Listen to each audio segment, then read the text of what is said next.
Their job is to take care of us in times of emergency, but tonight a local paramedic is in need of your help. Mike Schecker is a paramedic for Southwest Ambulance, EMT instructor at PCC East, husband and father of two. While transporting a man in distress on Sunday night, Schecker suffered a seizure. His longtime EMT partner jumped into action to care for his close friend. Well, tonight, only on 9, he's sharing the emergency inside the ambulance with our Justin Schecker. Their bond extends beyond the hours spent together in the ambulance. He's like a brother, you know. We go to each other's houses, we do holidays, you know, we know each other's families.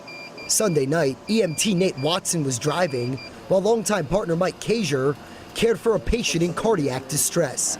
After passing the Saurita exit on I-19, Watson noticed the patient wasn't the only one having a medical emergency. I tried talking to him, and he couldn't answer me, and so I kind of adjusted my mirror so I could see him, and I could see that he was having a seizure. Watson says Schecker collapsed against the side door. He was wedged in there, and I physically couldn't get the door open. I had to come through the back of the truck and then pick him up into the truck and then carry him out of the truck. He then had to juggle calling for more help, taking care of an even more hysterical patient, and treating his partner. Having to call his wife was probably about the hardest thing I've ever done.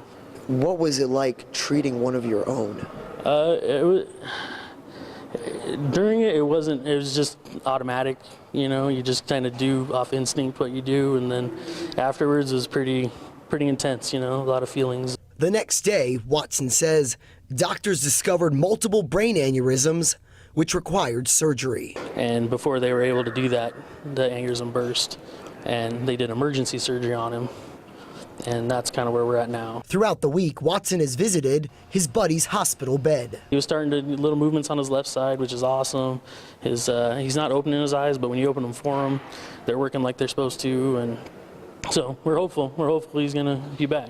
So they can be back together, taking care of those in need. A GoFundMe page has been set up to help Mike's family with medical expenses. The donations have already started to flood in this week, many from EMTs Mike has trained in the community. There was also an anonymous $3,000 contribution last night. Now, if you'd like to help this man who for a living helps others, we've linked the fundraising page with this story on KGUN-9.com. Reporting live in the newsroom, I'm Justin Schecker, KGUN-9 on your side.